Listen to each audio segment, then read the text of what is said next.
ஓம் மகா கணபதியே நமக. குரு வாழ்க, குருவே சரணம். ஆன்மீக அன்பர்கள் அனைவருக்கும் இனிய வணக்கங்கள். நம்ம இந்த வீடியோ மூலயமாக 2024ஆம் ஆண்டுக்கான ஆவணி மாத ராசி பலன்களை பார்க்க இருக்கிறோம். அடுத்ததாக நம்ம பார்க்க இருக்கிறது பார்த்திங்கனாக்கா கும்பராசிக்கான வீடியோ. இந்த கும்பராசி அன்பர்களுக்கு ஆவணி மாத கிரகங்களை ஆரம்பித்து உங்களோட ராசிநாதன் சொல்லக்கூடிய கிரகம் ராசியிலேயே வக்ரம் பெற்று உட்காந்துருக்கார். இது யோகமான அமைப்பு தானாக்கா? அந்தளவுக்கு உங்களுக்கு யோகமான அமைப்புலாம் சொல்ல முடியாதுங்க.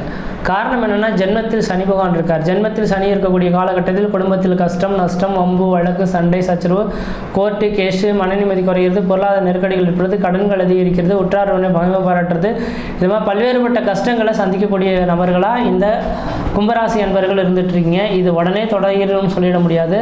சனி வக்ரம் பெறதுனால இந்த மாத காலகட்டங்கள் எல்லா விஷயத்திலும் சிந்தித்து செயல்படுங்க.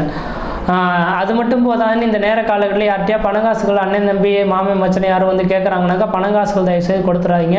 இந்த நேர காலங்களில் பணங்காசுகள் கொடுத்துட்டு அதை ஏமாற்றத்துக்கான அமைப்புகள் உருவாயிடும். இந்த நேர காலகட்டம் மட்டும் சொல்ல வரலங்க. எனக்கு தெரிஞ்சளவு 2028ஆம் ஆண்டு காலகட்டம் வரலுமே பணங்காசு விஷயத்தில் கவனமாக இருங்க. புதிய தொழில் தொடங்குறதோ உத்தியோகம் பார்க்குறதோ வேண்டாம். ஜாமீன் கழுத்தெல்லாம் போடுறது வேண்டாம். இருக்கிற வேலைகள் அப்படியே நீங்கள் ரன் பண்ணிட்டு இருந்தால் ஓரளவுக்கு நல்லாயிருக்கும். இல்லையேல் தேவையில்லாத பிரச்சனைகளும் வம்பு வழக்குகளும் சட்ட சிக்கல்களும் சந்திக்கக்கூடிய ஒரு காலகட்டங்களாக உருவாகும். அது மட்டும் போதான ராசிக்கு 2ல் ராகு 8ல் கேது இருக்கனால கும்பராசி அன்பர்களின் வாழ்க்கை நிகழ்வுகளானது இந்த ஒரு மாத காலகட்டம் கிடையாதுங்க. வருகின்ற ஒரு 3 வருட காலகட்டத்துக்கு ஒரு சோதனை மிகுந்த காலகட்டமாக தான் இருந்துட்டு இருக்கும். அதை சாதனை படுக்கிறது உங்களோட கையில் தான் இருக்குன்ற விதிங்க. அதை எனக்கு தெரிஞ்சாலும் தெளிவாக சொல்ல வரேங்க. விதிகள் இருந்தால் உங்களோட ஜாதகத்தை பக்கத்தில் இருக்கக்கூடிய ஒரு ஜோசியர்கிட்ட கொண்டு போய் கொடுங்க. ஐயா சாமி, எனக்கு 7 சனி தொடங்கிருச்சுன்னு சொல்கிறாங்க, ஜென்மத்தில் சனி இருக்குன்னு சொல்கிறாங்க, நான் எது மாதிரியான வேலைகள் செய்யலாம், எது செய்யக்கூடாது, இந்த ஒரு வருடத்துக்கான பலன்கள் செய்யுங்க, எந்தெந்த மாத காலகட்டங்கள் எப்படி இருக்கணும், இதுலேயும் ஒரு யோகமான ஒரு காலகட்டமும் கொஞ்சம் இருக்கும். அந்த நேர காலகட்டத்தில் நீங்கள் நான் எது செய்துக்கலாம், செய்யக்கூடாது, திருமண சம்பந்தமான முயற்சிகள் எடுக்கலாமா, எடுக்கக்கூடாதா, இதெல்லாம் கேட்டு உங்களோட சுய ஜாதகத்தை எடுத்து பார்த்துக்குங்க.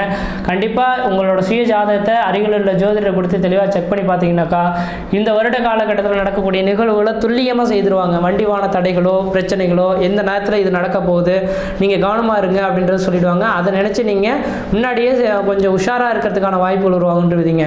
அதனால் இந்த நேர காலகட்டத்தில் உங்களோட சுய ஜாதகத்துக்கு கம்பல்சரி உங்கள் பக்கத்தில் இருக்கக்கூடிய ஜோசியத்தை கொண்டு போய் கொடுங்க.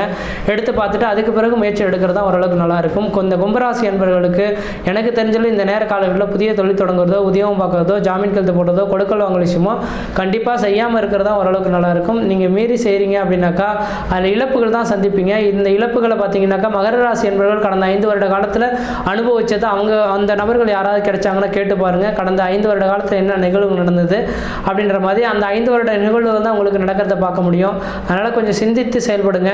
யாருக்கிட்டையும் இதண்டாவாத கருத்துக்கள் பேச வேண்டாம். யார் செய்தாலும் நீங்கள் அட்ஜஸ்ட் பண்ணி போய்க்கிறதா ஓரளவுக்கு நல்லாயிருக்கும். அட்ஜஸ்ட் பண்ணாமல் நீங்கள் நீதி நேர்மை அப்படின்ற மாதிரி பேசிங்கனாக்கா அதனால் மன நிம்மதியும் மன சந்தோஷம் குறைந்து போகின்றவிதிங்க. ஏன்னா இந்த நேர காலங்களில் சனியின் கட்டுப்பாட்டில் நீங்கள் நிற்கிறீங்க. அப்போ 7 சனி தாக்கங்கள் இருந்தாக்கா முன்ஜென்ம கருமாவின் தொடர்புகள் இந்த நேரத்தில் செய்ததுக்கான பலன்கள் கிடையாது. முன்ஜென்மத்தில் என்ன பாவ புண்ணியங்கள் செய்தீங்களோ அதுக்கான பலன்களை இந்த நேர காலங்களில் நீங்கள் அனுபவிச்சே தீரணுன்றவிதிங்க. அந்த அமைப்புகள் தான் இந்த நேரத்தில் அனுபவிச்சுட்ருங்க. இதுக்கு ஒரே ஒரு பரிகாரம் என்னன்னாக்கா விநாயகர் பெருமான் வழிபாடு செய்கிறதா மிகப்பெரிய விசேஷத்தை கொடுக்கும். இன்றைய தேதியில் இந்த 2028 காலகட்டங்கள் முடியக்கூடிய காலகட்டம் வரலும் விநாயகருக்கு தொடர்ச்சியாக பார்த்தீங்கன்னாக்கா இந்த கும்பராசி அன்பர்களெல்லாம் நல்லெண்ணெய் தீபம் போட்டுவாங்க. அது மட்டும் போதானே இந்த மாத காலகட்டமே விநாயகருக்கு உகந்தமான ஆவணி மாதமும் அந்த விநாயகர் சதுர்த்தியும் வர இருக்குங்க. அதாவது செப்டம்பர் மாதம் 7ஆம் தேதி அன்று விநாயகர் சதுர்த்தியானது வர இருக்கு. அந்த விநாயகர் சதுர்த்தி அன்று விநாயகருக்கு ஒரு கோரிக்கை வைங்க. வெகு நாட்களில் நடைபெறாத ஒரு காரியங்கள்லாம் இந்த நேரத்தில் நடைபெறத்துக்கான ஒரு வாய்ப்புகள் கூடி வரத்துக்கான ஒரு வாய்ப்புகள் இருந்துட்டு இருக்குன்றீங்க. அது மட்டும் போதான இந்த மாத காலகட்டத்தில் 2 சனி பிரதோஷமானது இருக்குது. முதல்ல அது சனிக்கிழமை என்று இந்த ஆவணி மாதம் பிறகுது. அன்னைக்கே பார்த்தீங்கன்னா சனி பிரதோஷமாகவும் இருக்குது. ஆவணி 15ஆம் தேதியும் சனி பிரதோஷமாக இருக்குங்க. இந்த 2 அமைப்புகளுமே பார்த்தீங்கன்னாக்கா உங்களோட முன்ஜென்ம கர்மாக்களை நிவர்த்தி பண்ணக்கூடிய ஒரு சக்திகளானது இருந்துட்டு இருக்குன்றீங்க. அதனால் இந்த மாத காலகட்டத்தில் எனக்கு தெரிஞ்சாலும் இந்த கும்பராசிக்காரர்கள்லாம் யோசிக்காமல் கொஞ்சம் சிந்தித்து செயல்படுறது ஓரளவுக்கு நல்லாயிருக்கும். ஆனால் இந்த சனி பகவான் வக்ரம் பெறதுலேயும் ஒரு சில விஷயங்கள் உங்களுக்கு கண்முன்னு நடக்குன்றீங்க. பொருளாதார நெருக்கடிகள் கடன்கள் வேணால் ஏற்படலாம் தவிர ஆனால் திருமண விஷயத்தில் தடைப்படுத்த மாட்டார். ஏன்னா லக்னத்துக்கு 7ஆம் அதிபதி உங்கள் ராசிக்கு 7ஆம் அதிபதி 7ஆம் இடத்தில் ஆட்சி பலம் பெற்று உட்காந்துருக்கார். சூரியன் புதன் சுக்கிரன் இந்த 3 கிரகங்கள் ஆட்சி பலம் பெறதுனால வெகு நாட்களாக தடைப்பட்ட திருமண விஷயங்கள்லாம் இந்த நேர காலங்களில் திருமண விஷயங்கள் உங்களுக்கு கூடி வரதுக்கான வாய்ப்புகள் உருவாகுன்றீங்க. அதனால் வெகு நாட்களாக திருமணமாகாத நபர்கள் திருமண வாய்ப்புகள் கூடி வரும். குழந்தை பேர் இல்லாத நபர்கள் கூட 4ஆம் இடத்துல குரு பகவான் உட்காந்துருக்கனால கண்டிப்பாக குழந்தை பாக்கியம் பெறதுக்கான வாய்ப்புகளும் உருவாகுன்றீங்க. இதுக்கு முன்பாக தான் பார்த்தீங்கன்னாக்கா ஒரு தடை தாமதங்கள் உருவாயிருக்கும். ஆனால் இதுக்கு பிறகு பார்த்தீங்கன்னாக்கா உங்களுக்கு திருமண விஷயங்கள்லாம் தடையில்லாத ஒரு அமைப்புகள் ஏற்படுத்தி தரும். குடும்பத்தில் ஒரு சுப நிகழ்வுகளும் சுபகாரியங்கள் ஏற்படக்கூடிய அமைப்புகள் உருவாகுன்றீங்க.